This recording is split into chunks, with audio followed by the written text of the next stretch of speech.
Hello and welcome to part 2 of my Next Level Racing GTUltimate sim rig, final build and final thoughts on the product. If you haven't seen part 1, go and have a look at that. That'll show you a very basic build of the entire sim rig, my thoughts and comments about fit, finish, quality, etc. I finished off that video and then basically tore down the whole rig, not so much the seat component, but everything forward of where the steering wheel stand is, through to the TV stand, and so on. So my initial thoughts with this product was that there were some levels of quality which were left a little bit wanting. I wasn't happy with how solid the rig was. It was actually quite loose and shook around. Various components in height didn't match, and yeah, so I just basically went back to the drawing board and started again from the wheel forward. So that was all stripped down. So basically now this is the complete system. So I'll run through what I've got. G920, Logitech G920 steering wheel with pedals. This is not my ultimate sort of arrangement. Unfortunately, my G27, which has been given me many years of good service, died recently, and I'm sort of in the interim between going with a higher end product for wheels and pedals, etc. For audio, I have a Logitech, I think it's a Z5400. This is one of their early THX certified products, and I've been really happy with it, so I saw absolutely no need to buy anything else. On this platform there are no points that you can mount speakers, so I had to get a little bit creative. So the speakers at the rear, they're just on a couple of 90-degree brackets that are bolted onto the seat subframe, and obviously I've taken off the standard bass. I've got some adjustable speaker attachments there which allow me to adjust angle, which is exactly what I wanted. So you can see relative to the seat position, the speakers are at quite a good angle, and the same can be said for the front speakers. They've just been bolted, basically a piece of steel and a couple of bolts, and then again another bracket mount kit. And yeah, another relative to the sim, another good angle that I've been able to get. The center channel, you may ask, where is it? Just here. So those bolts that you can see just behind the steering wheel, I've drilled into the wheel stand, and I custom mounted the center channel directly underneath the wheel, more or less. I had every intention initially of just sitting the speakers on this optional desktop extension that you can get from Next Level Racing. Then when I got everything, I kind of realized that there was too much equipment to sit on that platform, which was getting in the way of the monitor. So the monitor itself, it's a 43-inch Kogan product. It's got an LG screen with a Kogan case, I suppose. Pretty happy with it, to be honest. It's pretty bright. It's I mean, for was it 410 Australian dollars delivered, I think this is pretty outstanding value. The one concern I had with it initially was in mounting it, I couldn't stop the panel from rattling. And by that I mean this sound. So that rattling sound, and kind of stumped me because in order to try and alleviate that, basically where we've got our Visa mount, try and get this in. So we've got our Visa mounts, 4-point mount. You've got the TV brackets themselves, which then hang over the lip there of the stand, the Next Level stand. So that's where they should hang. So in doing that, I still found that I was getting that rattle. So then I decided to then bolt the TV mount to the wheel stand mount, and that was done in 2 points, here and here. So I thought, cool, that's going to really stabilize things. So let's check again with our vibration. Nope. Oh, still there. So then I got some high density foam, and I wedged that in between the TV and the Next Level TV stand bracket, and I thought, cool, that's, you know, there's definitely no movement there. There was absolutely no way that this panel is moving as a result of the way I've bolted everything together, but there it is. Now, interestingly enough, what I found is that when I put pressure on the dead center of the panel, when I hold slight pressure on the center of the panel, it actually stops that rattling sound, and obviously the way the panel is seated in the case is not great.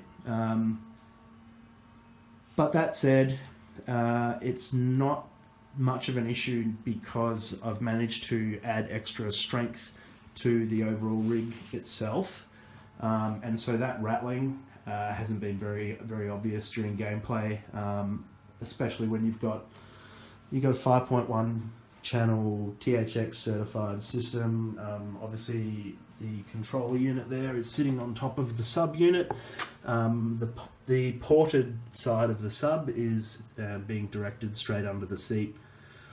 And just on that, this rig with the base the seat system does come with a post to mount the butt kicker Gamer 2 system. I'm not going to employ that unit with this setup. I'll probably do that when I evolve my system into a more high-end arrangement. But these speakers and this sub are absolutely fantastic. You can see just how much vibration is caused because this glass cabinet has had to be reinforced like every few inches in order to avoid any rattling. So it's VR. I'm VR ready. Using a HTC Vive. Obviously wall mounted my sensors. The Vive itself. Yeah. There's a million reviews on that. I'm not even going to talk about it. A couple of the other customizations that I made in order to enhance strength of the unit.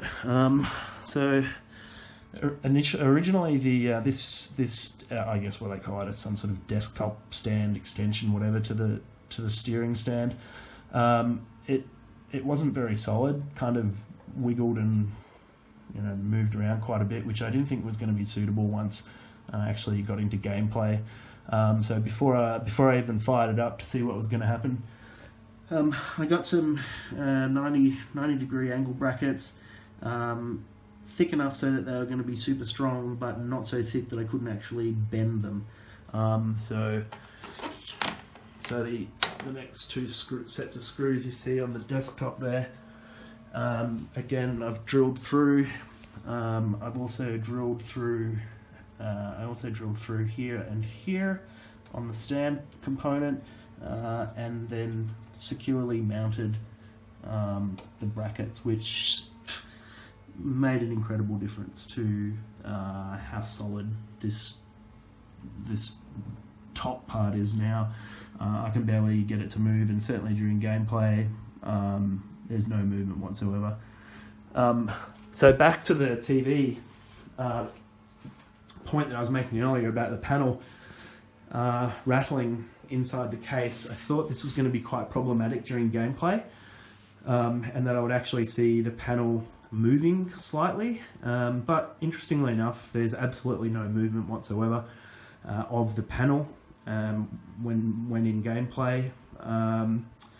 So I'm quite happy with it. Like I said, it was about $420 Australian delivered to my door for a 4K panel, which looks really good. What else do we do here? Okay, so because I like turning out the lights and sort of getting amongst it when I do drive, I've added this little lamp so that when the lights are out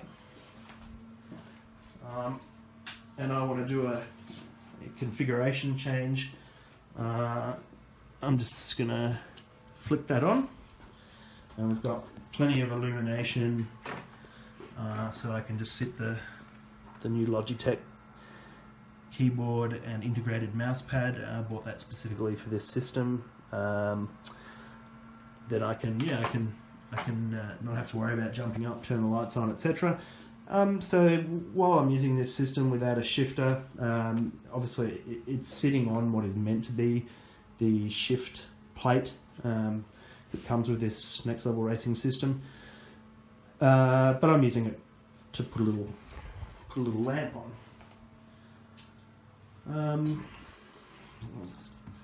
I'll flick that off. Okay, so as I was saying, Logitech Bluetooth keyboard and mouse pad. This is the perfect product to be using in this sort of arrangement, and it's been working really well as to be expected. Now, those of you who watched part 1 would have noticed or noted that I commented on the optional keyboard and mouse stand, which is meant to be integrated into the seat package.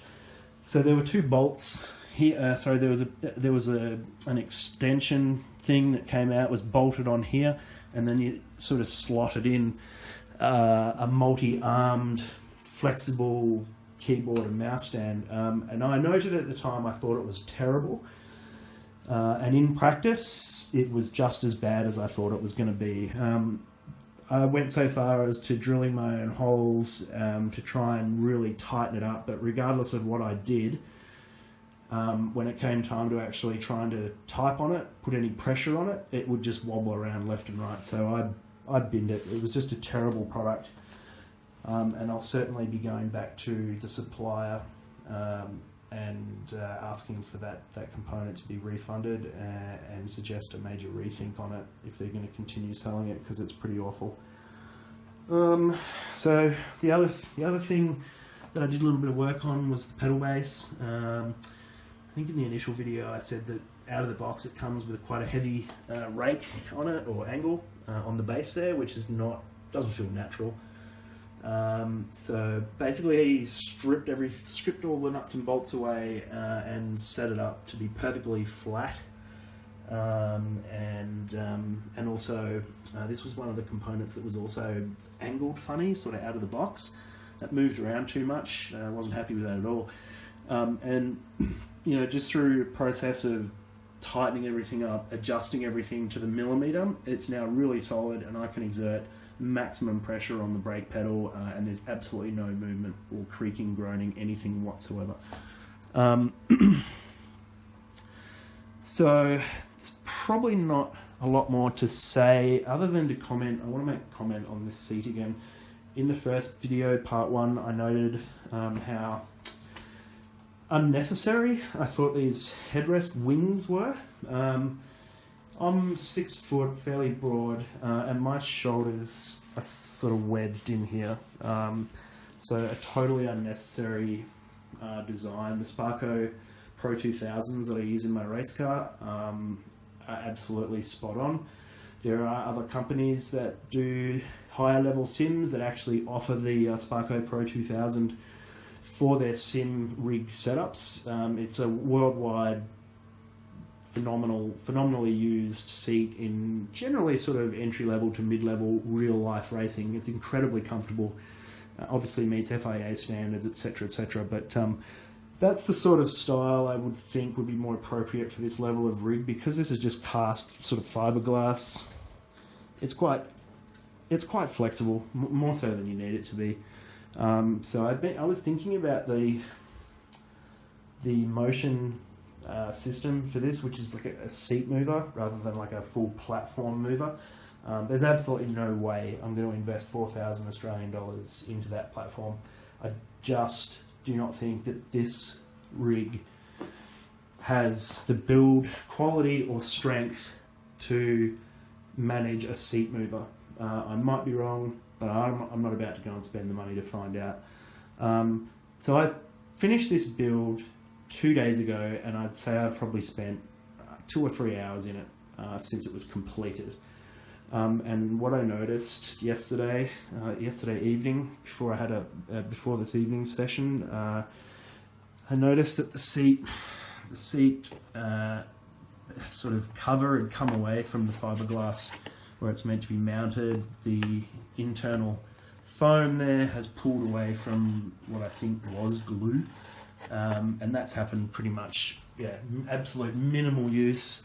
Just a couple of hours, and yeah, it's starting to sort of show its weaknesses in terms of build quality. I think as well the fabrics, like, while they feel pretty good, like, you know, from a quality perspective, they actually feel quite nice. But what I'm noticing already is after just a couple of hours is like the material is creasing and sort of starting to pucker, and, you know, just doesn't look good already, and that's just after a couple of hours. So I just don't know how this thing's going to go long term.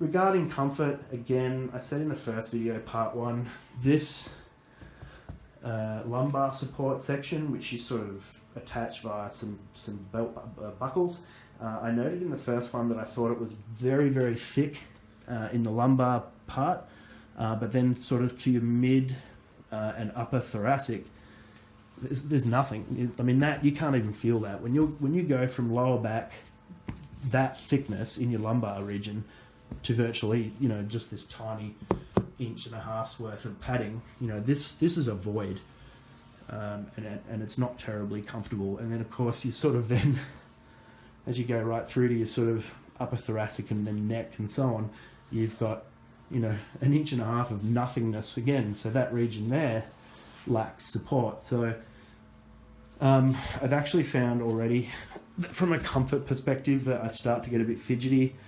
after 30 minutes in the seat, which is not cool. So that's my wrap up of this review of Next Level's GTUltimate system. For 12 to 1,400 Australian dollars. It's not bad, but I think even for something that's that entry level, it could have been done better. But you know, if that's the limit as far as the budget is concerned, to get a sim rig which is going to give you all the bits you need to do it properly as far as mounting steering wheels and shifters and whatnot, then you could probably do worse than this, but yeah, with a bit of research you could probably do a little bit better as well. So that's my wrap up. If you've got any comments, thoughts, leave them in the comment section and I'll address them if I can. So thanks for watching this 2-part series on my review of the Next Level GTUltimate Racing Rig.